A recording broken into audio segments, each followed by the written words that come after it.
स्वागत आहे तुमचं मोरेताईंच्या रेसिपी चॅनल मध्ये।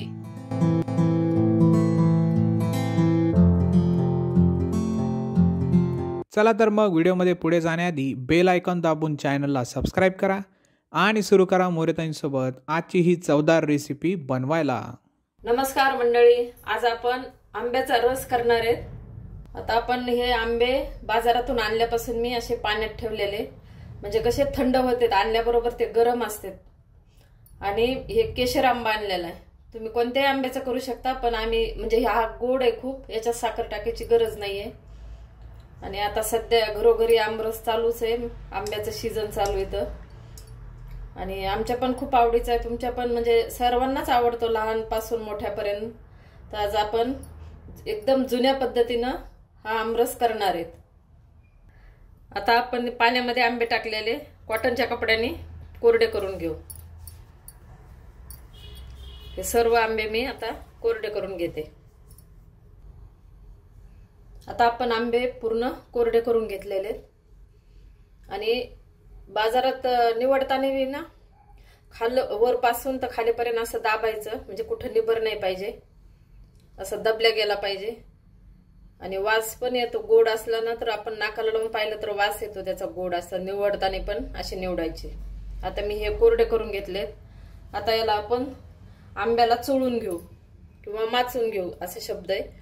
तर आपल्याला हे अंगठा असा देठावर ठेवून याला चौकडून, म्हणजे आतली कोय आहे का, आतली कोय ती आपल्याला पूर्ण मोकळी करून घ्यायची, त्याच्यासाठी असा चोळून घ्यायचा पूर्ण वरपर्यंत, खालीपर्यंत आपली आतली कोय ती मोकळी झाली पाहिजे। तर हे असा माचून घ्यायचा। आता या पूर्ण आंबे मी असे चोळून घेतलेले। तर आता आपल्याला काय करायचं, हे असं देठ काढायचं आणि थोडा चीक असतो त्याचा, तर आपण हा चीक असा थोडा काढून घ्यायचा आणि मग आपला आंबा तयार आहे रसासाठी। आता मी हे पूर्ण देठ काढून घेते आणि नंतर रस करू आपण। आता आपण रस करू।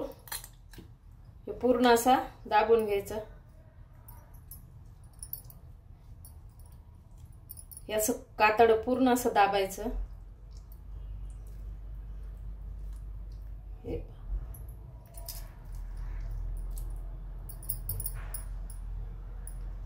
पूर्ण याच्यातला रस निघलेला आहे। आता कोयचा पण आपल्याला असा हाताने काढायचा। मी हात अगदी स्वच्छ धुवून घेतलेले, हात धुवून घ्यायचे आणि नंतरच हाताने रस करायचा। हे पहा, हे केशर आंब्याला अजिबात कोयला रस राहत नाही, पूर्ण रस निघतो याचा। आणि मिक्सर मधून केलेला ना चव लागत नाही चांगली, आणि ह्या हाताचा असं पारंपरिक पद्धतीने छान लागतो चवीला। हे आता हे पूर्ण कोयचं पण निघलंय। आणि जरी नाही निघलं ना तर आम्ही काय करायचं, पहिलं आमची आई जर असा रस करू लागली ना तर आम्ही जवळ असे बसायचो आणि हे असं कोय कातड चोकू चोकू खात होतो। तर हे असं काही मुलांना आवडतं, तर हे द्यायचं, त्याला पाणी नाही लागलेलं काही नाही, तर हे मुलांना द्यायचं। आम्ही असे लहानपणी खाल्लेले। आता राहिलेले पण आपण असेच पिळून घेऊ।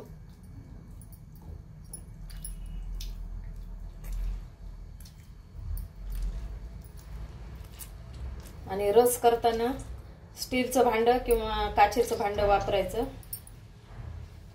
पितळाचं याला रसाला नाही चालत।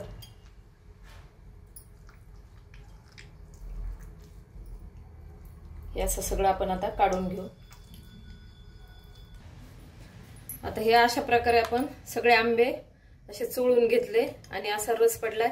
याच्यात अजिबात गिठुळी नाही, काही नाही। हे केशर आंब्यामध्ये अजिबात गिठुळी नसते आणि कलर पण खूप छान येतो याचा, आणि साखर टाकायची गरज नाही। तुमचे जर दुसरे वेगळे आंबे असेल तर, आंबट असेल तर तुम्ही साखर टाकू शकता। आता मी याच्यामध्ये साखर अजिबात टाकणार नाही, हे आमचेच गोड आहेत। आणि खाताना काय करायचं, तूप घेऊन खायचं, म्हणजे पोटाला हे बाधत नसते। रस तसा कधीच खायचा नाही, तूप घ्यायचं त्याच्यावरती 1 चमचा आणि मग रस खायचा। आपण थोडस चवीला म्हणून मीठ टाकणार आहे। थोडं मीठ टाकल्याने ना चव त्याला छान येते।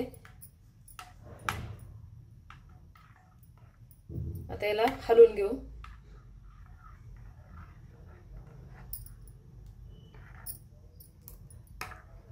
आणि रस केला की ताबडतोब खायला बसायचं. आणि फ्रीजमध्ये ठेवता, पण फ्रीजमध्ये नाही ठेवलेलंच बरे. रस असं ताजा ताजा करायचा आणि खायचा. आम्ही तर काय करतो, शेवयाचा भात, कुरडया, पोळी याच्यासोबत खातो. आता तुम्ही कशासोबत खाता ते मला कमेंटमधून सांगा. अशा प्रकारे आपला आमरस तयार आहे. एकदा नक्की ट्राय करा आणि कमेंटमध्ये कळवा. तुम्हाला हा व्हिडिओ आवडला असेल तर लाईक करा आणि अशाच प्रकारच्या चवदार आणि चमचमीत रेसिपीसाठी सबस्क्राईब करा आणि कमेंटमध्ये कळवा तुम्हाला कोणत्या रेसिपीज बघायला आवडतील. पुन्हा भेटूया एका नवीन रेसिपीसह एका नवीन व्हिडिओमध्ये. धन्यवाद.